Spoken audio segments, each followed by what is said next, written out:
এই বইয়ের উপরে আবার একটা তাদের সামনে আলোচনা আছে উত্তরায়। এর বাইরে আর কিছু কাজ সবকিছু মিলেই মনে হচ্ছিল যে পারবো না, কারণ এই ব্যাগে বই নিয়ে ঘুরছি, শীট নিয়ে ঘুরছি, পড়ছি যেখানে পড়ছি। ঠিক তার 7 মিনিট কি 8 মিনিট পরেই মনে হলো যে নজরুলের অনুষ্ঠান যত বিনিময়ই হোক, যদি না যায় এটা অন্যায় হবে। এটা হচ্ছিল আমার প্রথম রিয়ালাইজেশন। সেকেন্ড ক্লারিফিকেশনটা দাঁড় করলাম নিজের মাঝে, যারা এই অনুষ্ঠানের আয়োজন করেছে তারা একেবারে তরুণ, অ্যারাউন্ড 20-22। এই মানুষগুলোকে চেনা জানা, তাদের সহচার্যে আসা, এটা আমার জন্য চরম একটা পরম প্রাপ্তি। তাদের উষ্ণ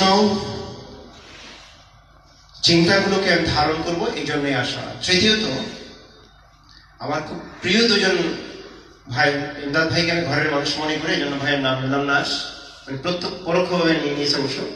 একজন হচ্ছেন মঞ্চে বসে আছেন নাসিম আহমদ ভাই, নজরুলের ধারক বাহক যাদেরকে বলি বাংলাদেশে বর্তমানে, তিনি একজন। আরেকজন আমাদের প্রধান অতিথি আসছেন জিহাদ ভাই। তো ওনাদের কথা শোনার জন্য, আবৃত্তি শোনার জন্য আমি লোকটার সংবরণ করতে পারিনি, সেই জন্যই চলে এসেছি।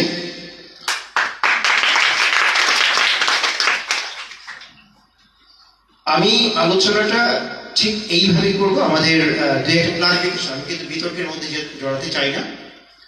আমাদের আন্ডারস্ট্যান্ডিং যে বিষয়গুলো আছে, এগুলোকে যত বেশি ভালো হবে ততই আমাদের জন্য ভালো বলে আমি মনে করি। আমাদের নাইম ভাই যেটি বলেছেন, আমাদের রহমতুল্লাহ স্যারের সাথে আমি খুব পুরোপুরি একমত। আমি সবসময় খুব বিরক্ত প্রকাশ করি এভাবে নজরুলকে যখন শুধু বিদ্রোহী বলে ডাকা হয়। এটি তার প্রতি কি পরিমাণে অন্যায়, অবিচার, কয়েকটি কারণে। একটি বিষয় যেটি ভাই ব্যাখ্যা দিয়েছেন, আমি সেদিকে যেতে চাচ্ছি না। দ্বিতীয় বিষয়টি হচ্ছে, দ্বিতীয় বিশ্বযুদ্ধের পরে আপনারা যদি মডার্ন ওয়ার্ল্ডে খেয়াল করেন, এই বিদ্রোহী বা রেভলিউশনের এই শব্দটিকে ওয়েস্টার্নরা এমন ভাবে বায়ানারি অপোজিশনের মধ্যে দাঁড় করিয়ে দিয়ে তার একটি সমর্থক শব্দ অনেকটা জঙ্গি বা এক্সট্রিমিজমের সাথে নিয়ে যাওয়া হয়েছে। আমরা যখন বিদ্রোহী বলি, বিদ্রোহটা তিনি কোথায় কোথায় করেছেন, কোন কোন জায়গায় করেছেন, এই বিষয়গুলোকে বেশি ফোকাস করা আসলে দরকার। অন্যথায় তার প্রতি এই অভিধানটি অভিশপ্ত বলেই হয়ে উঠবে এক সময়। কেউ এটাকে সুযোগ নেবে, নেওয়ার চেষ্টা করছে। রহমতুল্লাহ ভাই যেটা বলেছেন 17 বছরের কথা, আমি 17 বছর না, বাদ দিন 17 বছর, বাদ দিন ইন্টার্ন গভর্নমেন্টে 2 বছর। 2026 সালের কথাই যদি আমি বলি, খুব বিনয়ের সাথে সবাইকে স্মরণ করে দিতে চাই। সেটি হচ্ছে 2026 সালে নজরুলের জন্ম বার্ষিকী যেটা গিয়েছে 25শে মে বা 24 তারিখে আমরা বলতে পারি। 24-25 রাষ্ট্রীয়ভাবে কতগুলো প্রোগ্রাম হয়েছে, জাতিকে জাগিয়ে তোলার জন্য চেষ্টা করা হয়েছে। বাংলা একাডেমি কতটুকু ভূমিকা নিয়েছে, সংস্কৃতি মন্ত্রণালয় কোনো কাজ করেছে না, মিডিয়াগুলো কোনো কাজ করেছে? কোনো কাজ করেনি। তার মানে হচ্ছে কালচারাল যে ফ্যাসিজমের ভূতগুলো আরো বেশি চেপে বসেছে আমাদের মধ্যে। সুতরাং আমরা যখন নজরুলের কথা বলবো, সেই নজরুলের কথা বলতে গিয়ে আমাদেরকে আরো বেশি সচেতন হওয়া দরকার। দ্বিতীয়ত যে বিষয়টিকে এখানে আনা দরকার, সবচেয়ে বেশি নজরুল কেন চর্চা করব, পাঠ করবো এটা দরকার নেই। নজরুল কেন চর্চা করবো, এই প্রশ্নটা সবসময় মাথায় রাখবো।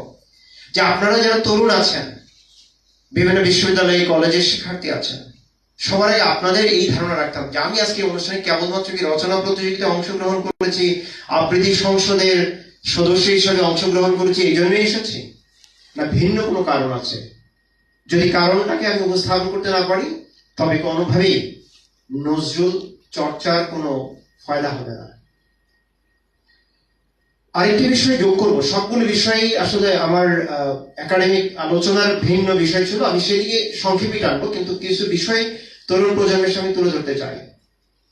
হাসিব একটা ব্যাখ্যা দিয়েছেন এবং বলা হয়েছে যে এটি ঘরোয়া পরিবেশে এখানে আমরা করছি। আমি মনে করি যে এই অনুষ্ঠানটি কাজী নজরুল ইসলাম কলেজেই যদি করা হতো আরো ভালো হতো, অথবা কোন একটা কলেজে করা হতো, কারণ সেখানে আরো বেশি শিক্ষার্থীদেরকে আমরা সম্পৃক্ত করতে পারতাম।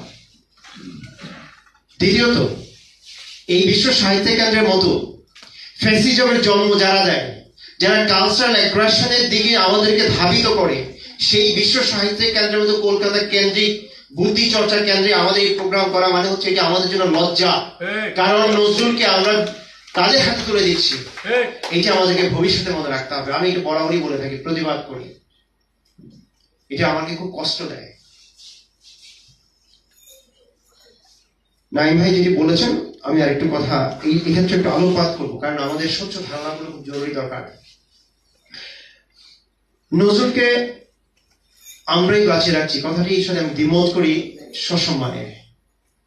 নজরুল বেঁচে আছেন আপন প্রতিভায়। নজরুলকে মানে আমাদের বেঁচে থাকার জন্য নজরুলকে দরকার, নজরুলকে আমাদের দরকার নেই, কিন্তু আমাদের বেঁচে থাকার জন্য, আমাদের মুক্তির জন্য, আমাদের স্বাধীনতার জন্য নজরুলকে দরকার। এইভাবে আমরা চিন্তা করব। ওনার বক্তব্যের আরেকটি পয়েন্ট ছিল, উনি বারবার নজরুলের অর্থনৈতিক পারিবারিক অবস্থা টেনে নিয়ে এসেছেন। এটা আমাদের একটা দীনতা। আমি এটাকে এইভাবে বলি, নজরুলের কোথায় জন্মগ্রহণ করলেন, কোন দারিদ্র পরিসীমার মধ্যে ছিলেন, এটা আমাদের আলোচ্যের বিষয় নয়। আমাদের আলোচ্য বিষয় হবে নজরুল আমাদেরকে, একটা রাষ্ট্রকে, জাতিকে কি উপহার দিয়েছেন সেই বিষয়টি।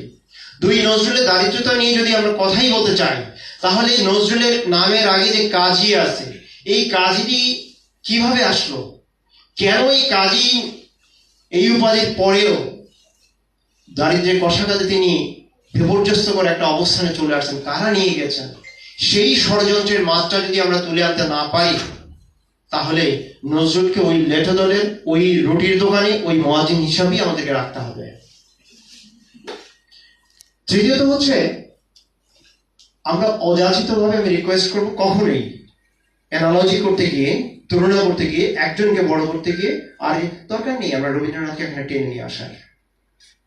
রবীন্দ্রনাথ ওই বিশাল পরিবেশে, পরিস্থিতিতে তিনি জন্মগ্রহণ করেছেন বলেই রবীন্দ্রনাথ হননি, তার মধ্যে একটা প্রতিভা ছিল।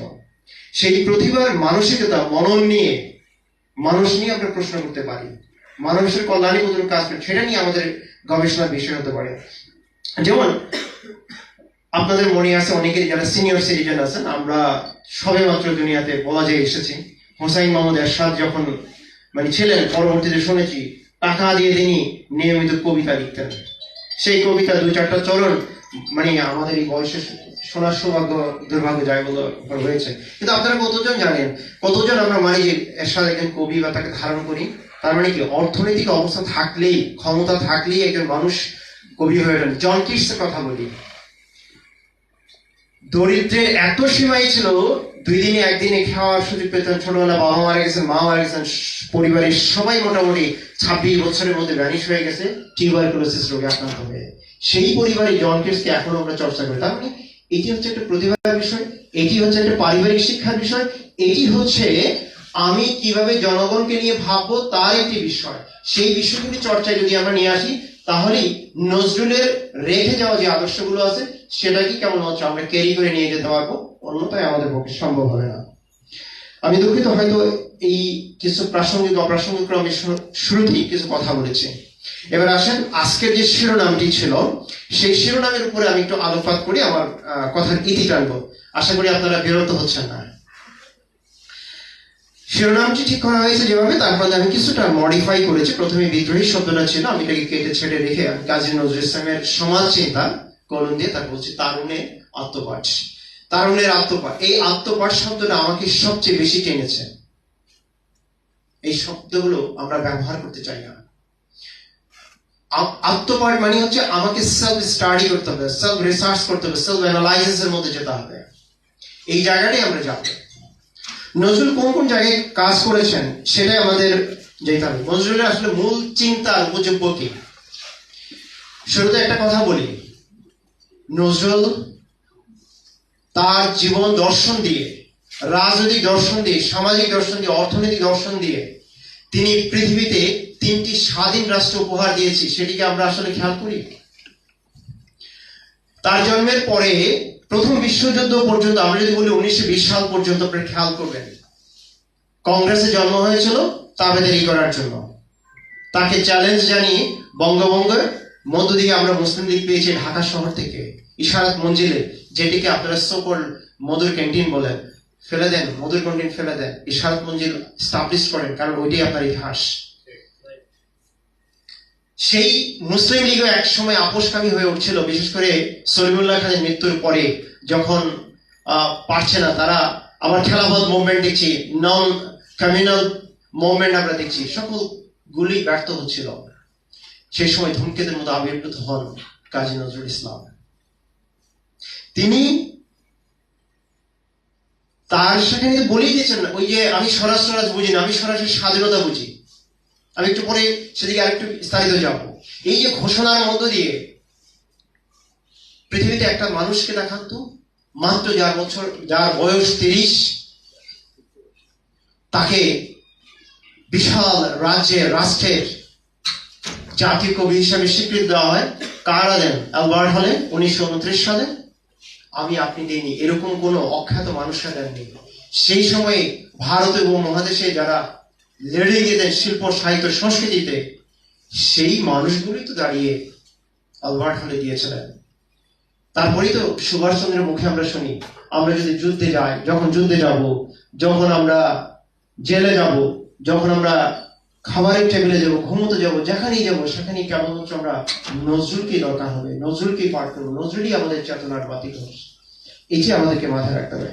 নজরুল যেটা বলছেন যে 3টি স্বাধীন রাষ্ট্র, তার দর্শন দিয়ে সেই যে আন্দোলন তিনি শুরু করেছেন, সেই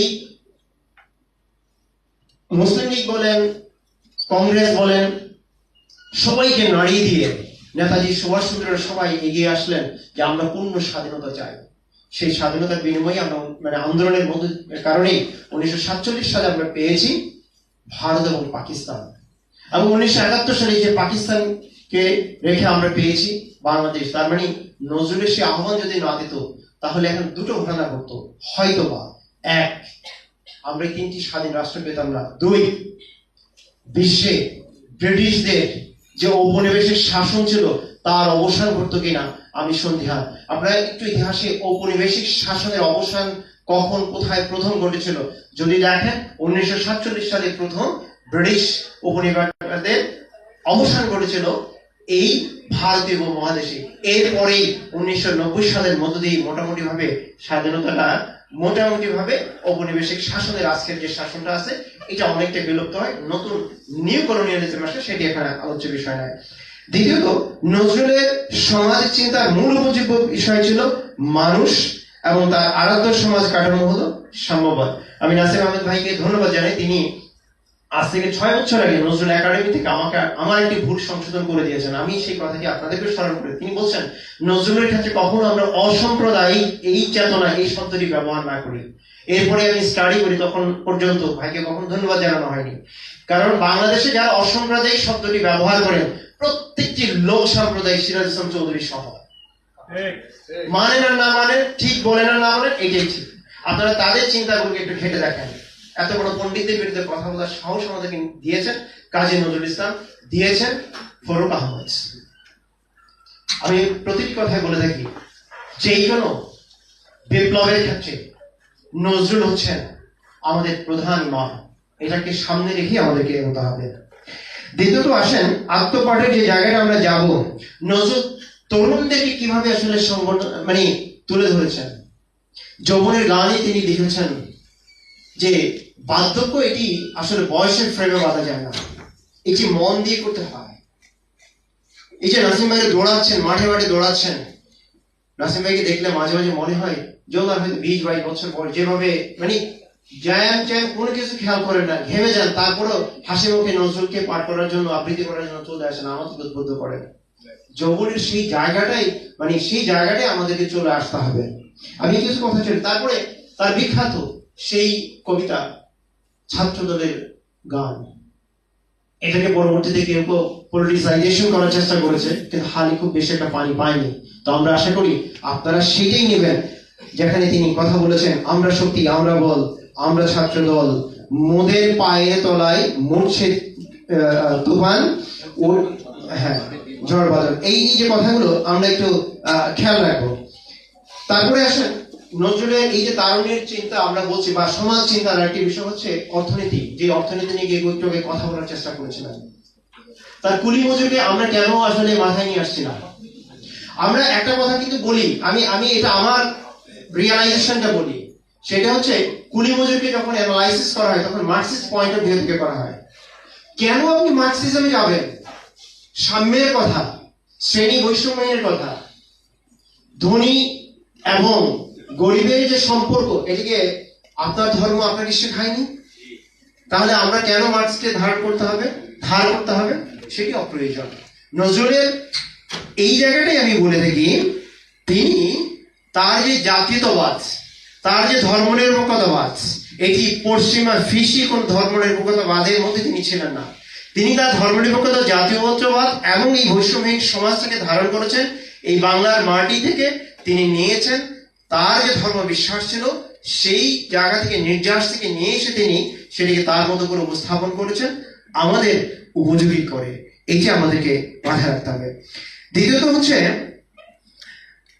তিনি দেখেন ওই যে সরাসরি বুঝি না, আমি চাই ক্ষুধার অন্য, এই যে জায়গাটা, এই যে বৈষম্যহীন সমাজ, 24-এর যে অভ্যুত্থান শুরু হয় তার পরবর্তীতে এটিকে আমরা বিপ্লবে রূপান্তর করার চেষ্টা করি।